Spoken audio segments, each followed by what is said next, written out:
Hi everybody, welcome to the fifth edition of the Levitum Knot.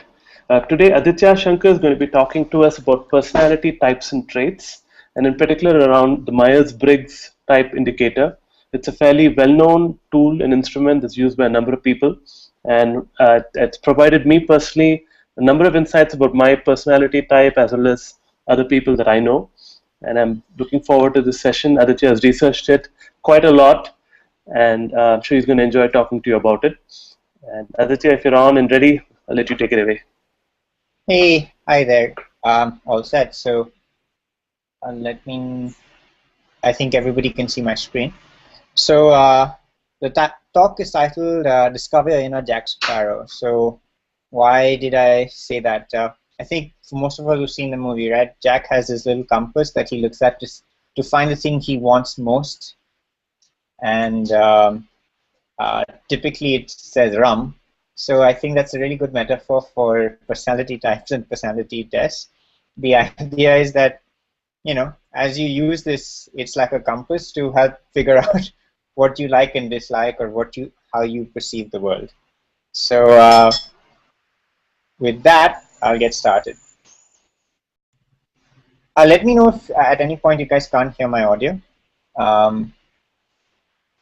So, right at the top, I'll just start with what is psychological type. I think personality tests are used by people in many different ways, but the one that makes most sense for me is thinking of it as a model to help explain how we perceive and make sense of our external and internal experiences. This means, how we perceive outside information, how we process it, and how we act on it.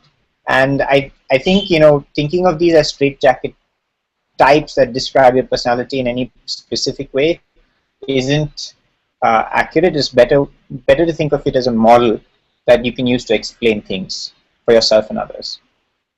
So with that, what is Myers-Briggs itself? So it's a widely used instrument. It's a testing tool. It's based on theories postulated by Carl Jung.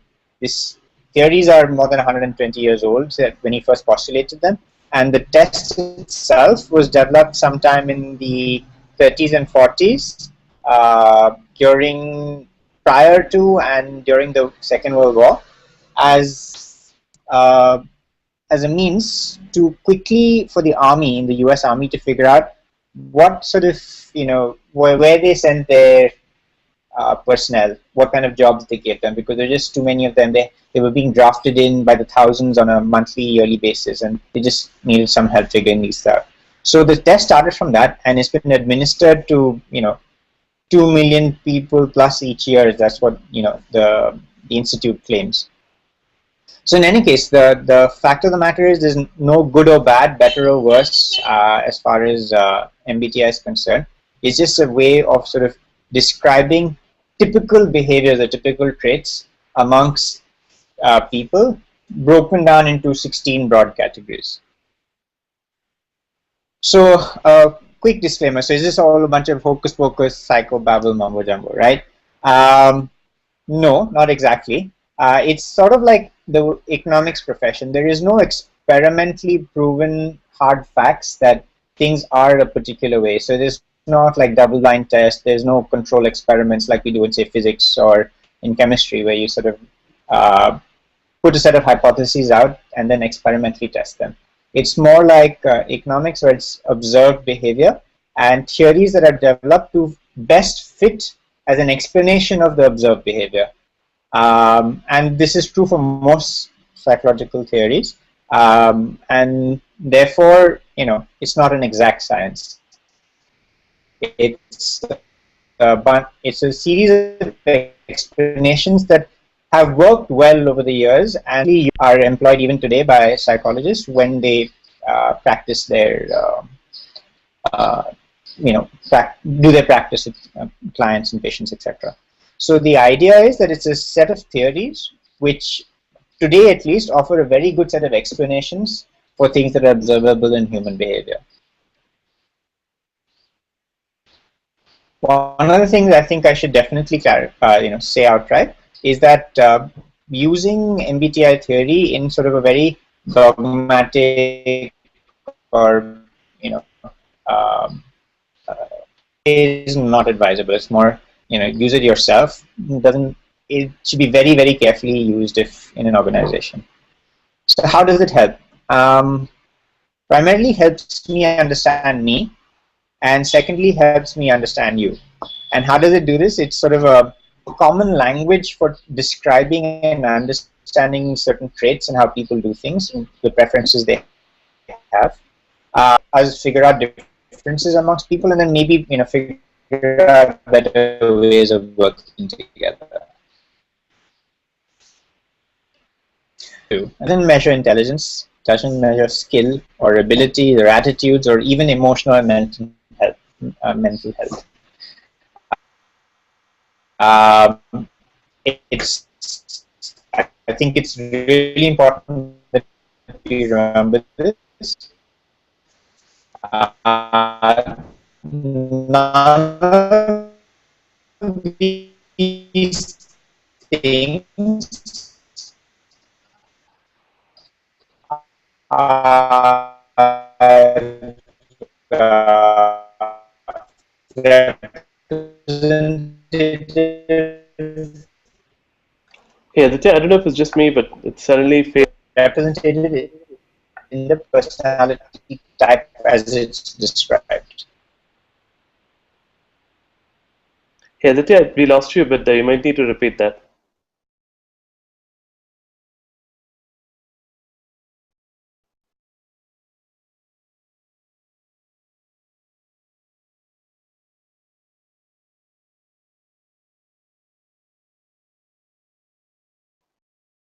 Okay, looks like we lost Aditya. So.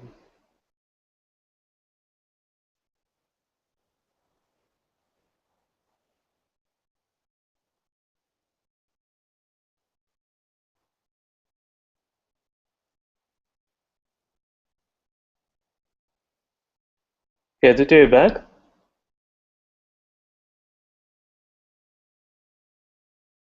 Okay, he's dropped.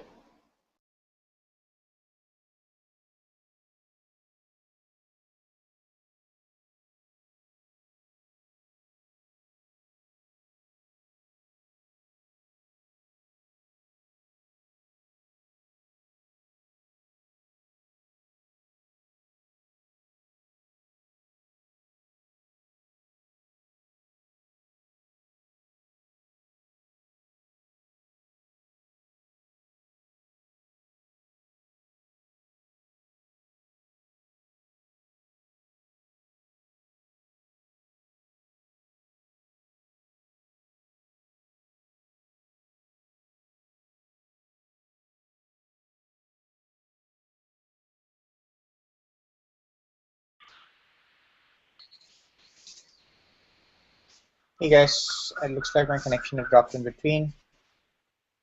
Hope you can hear me fine now. Yeah, it's fine, Aditya. Go ahead. Great. I don't know if you caught my last slide. I'll just quickly recap. So it's so what does MBTI not do, right? It's not a measure of intelligence or skill or abilities, attitudes, or even emotional or mental health. I think this is a very important caveat. People shouldn't construe a type measures your ability to achieve anything. Your behaviors, not of intelligence or skill in any way. This whole type theory about, right? So it's essentially a way of measuring your yourself on 4 broad parameters. So what are the 4 parameters? So the first is the axis of introversion versus extroversion. The quick and pithy point there is, how do I get my energy, and do I get it when I'm in a crowd of people? Do I enjoy that? Do I get recharged if I'm amongst a crowd of people, or to help myself recharge? So I think that's the fundamental difference between extroversion and introversion. There are a lot of other explanations people have. Oh, extroverts are gregarious and fun and talkative and all of those. while introverts are very quiet and don't share a lot. I think those are more stereotypes. That's not really a good explanation with regard to this theory specifically. Even clinically, there's been a lot of research to check whether there is such a thing as extroversion and introversion at the biological level, and it's been shown to be true. We do inherently have certain tendencies, but those tendencies are with respect to how we cope with our energies, sort of how we gain or lose energy, and how risk averse or risk, pro risk we are. So that's the first axis. The next axis is sensing versus intuition. It's a measure of how we absorb information from the outside world.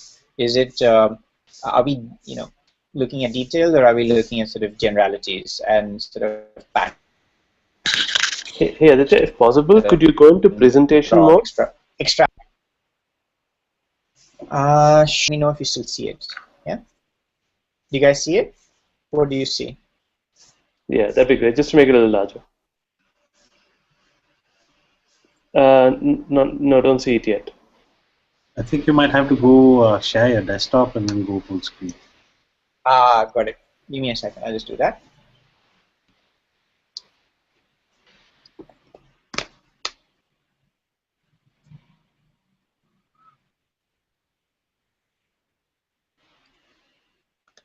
Okay.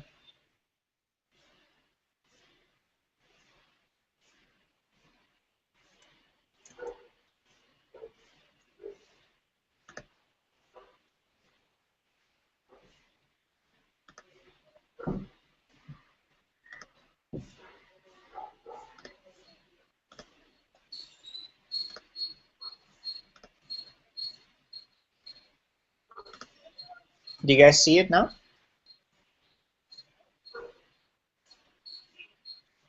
Yeah, see it now. Yep, thanks. Perfect. Right, so that's sensing versus intuition. The next is how do I process the information that I receive, right? And how do I make a decision? So is it, and again here, this is the inherent tendency that we have. It's not the absolute rule. It's not that every decision I take is based on thinking or every decision I take is based on feeling. It's the general tendency. It's like a filter. Like the information you take in, how do you generally process it?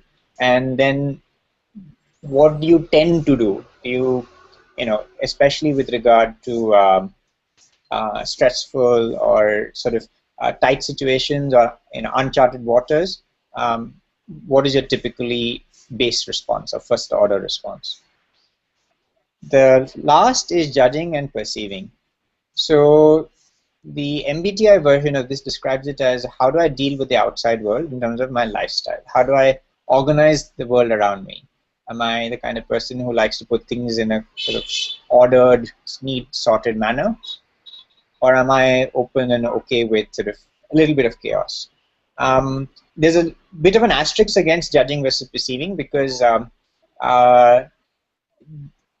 actually I'll come back to that, but it's sort of MBTI sort of force fits Jung's theory with judging and perceiving. It's not inherent to it, so I'll just talk about that a little later. According to MBTI theory, our preferences do not change, they stay the same over our lifetime. I think there will be a lot of questions on this, but I'll just leave that statement there. It's something that, if measured correctly, it's a measure of our inherent and deep-rooted temperament, not our learned behaviors and the personality we present to the outside world. What changes is how we use our preferences and how often the accuracy of the measurement is, right? And of course, the confounding variable environment. So this I'll talk about a little more. What are type dichotomies? It's like innate. It's like handedness. You're right-handed or left-handed. People develop dexterity in one hand more than the other because of an innate preference. But it's not like they cannot learn how to use the left hand versus the right hand over time. We just have a natural preference for one. That's what the type dichotomy is like. the each axis, extroversion and introversion, is accessible to both. I, as an introvert, information in an intuitive fashion. I can learn and develop the ability to also focus on details in the present environment as and how necessary. And these aren't the same as skills. Traits and dichotomies are similar. I'll talk about the difference in a bit. A lot of what we do is nature. That's what dichotomies measure, but they're also influenced a lot by nurture, which is family, country, education, work environment, etc.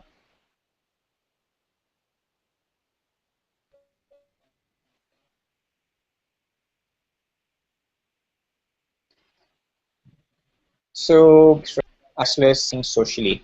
I think a lot of people might check on introversion versus extroversion on these questions. Ultimately, the most important aspect is how you gain or lose energy. So this is the actual proper explanation of it.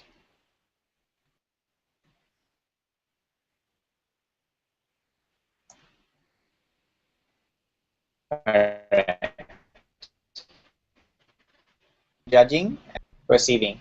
So typically, MBTI describes joy of closure versus joy of process. Committed to a decision versus amiable to changing past decisions. But this isn't strictly true. And I mean, so the little bit of background of MBTI is that although it's a theory run by it's a test which has categories which is run by a certain institute, there are a lot of other explanations that have been derived from Jungian theories, and a lot of them don't pay as much attention to this J versus P. The reason is that it's sort of in many cases force fits people into categories of when they choose to be making these certain kinds of decisions, or they need decisions, or when they can live with ambiguity.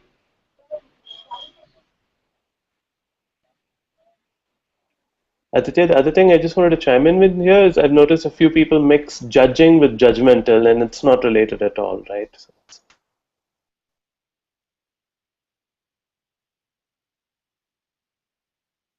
Yeah, that's not really. It's not about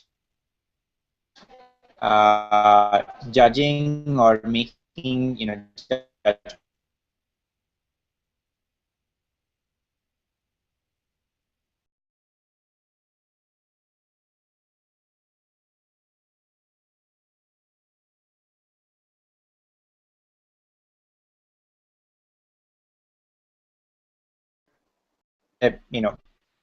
Hey Aditya, I think Organized the line's getting a little choppier. So just a thought, maybe we can wind this one up a little and maybe break it out into another follow-on session on this maybe in another week. Yeah, sure. That's okay. So I'll run through just a few parts, the caricatures quickly, and then we can close it out. Okay. And open it up to open discussions. So Perfect. Yeah. Cool. So this is a caricature. So sensing versus intuition. A quick one-line summary. Sensing is people, they are more present in the world around them, pulling information about the colors and the details around them, versus intuition is more about seeing patterns and extrapolating from bits and pieces of information that you pull together and creating larger whole from that.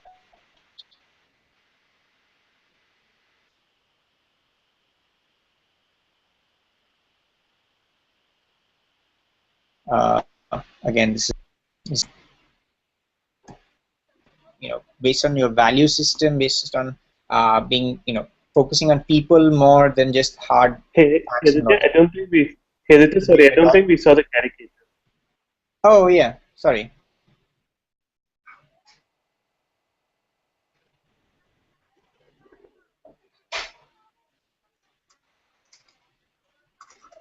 Should see. Oh, okay, got it. Awesome. Yeah. There you go. The intuitive leap that goes from 1, 2, 3, and then I got the answer 10. Right.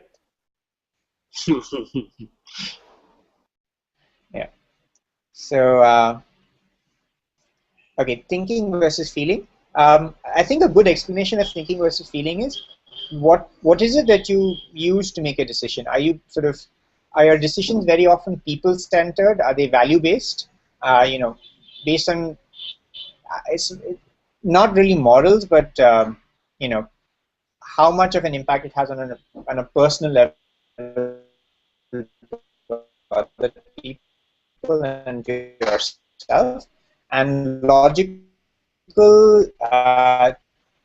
decisions testing facts over values or people centric.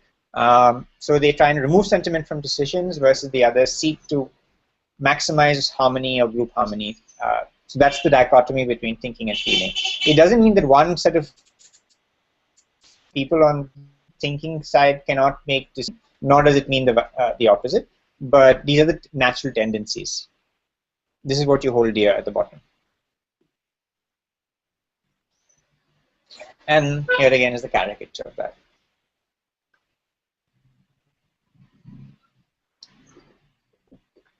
Let's cut the small talk, huh?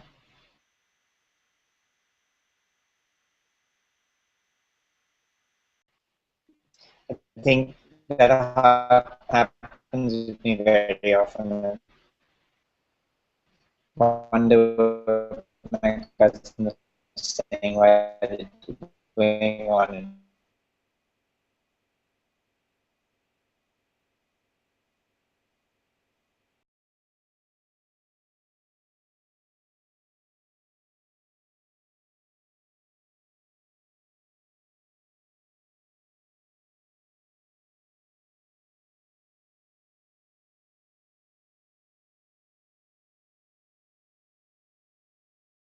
That's what's called a reported type.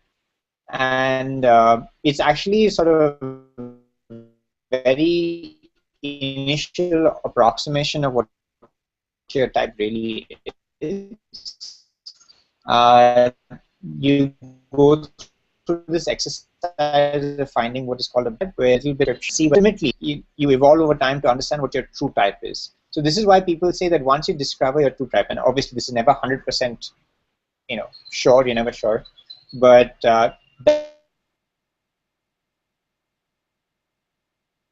that stays.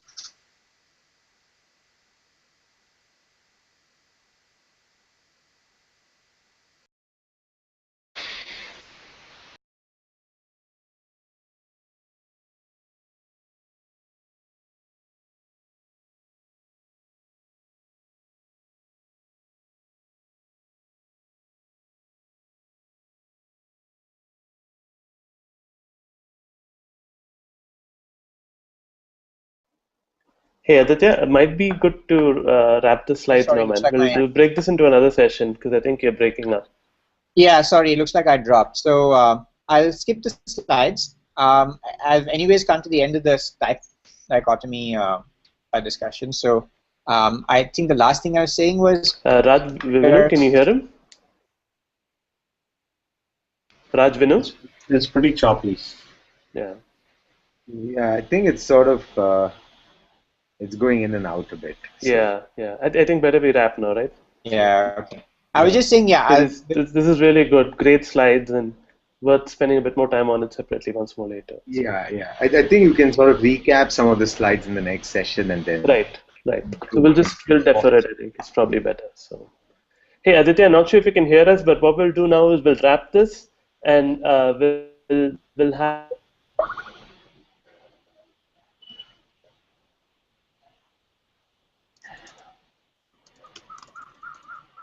Hardly we lost your voice too now. Vinu, you too? Yeah, I can't hear Ravi at all. Okay. Oh, I think he's gone on mute. Yeah.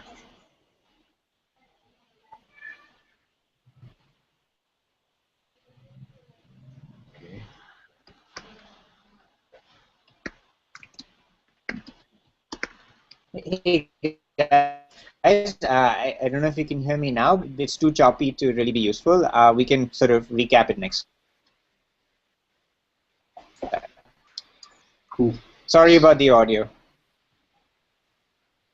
Yeah, that's fine.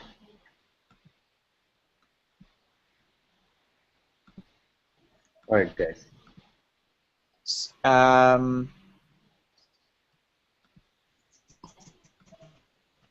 Yeah, since we're RB, do you want to take this off air? It's already running on air.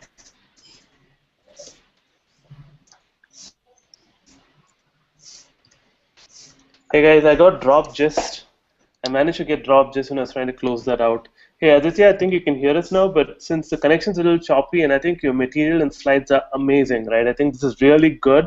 Would love to just sort of go through this once more. We can do it again, split it into part two, and spend a little more time on it because I think it's a great topic and I think you've covered some excellent materials. It's too bad the connections are unfortunately a little off today.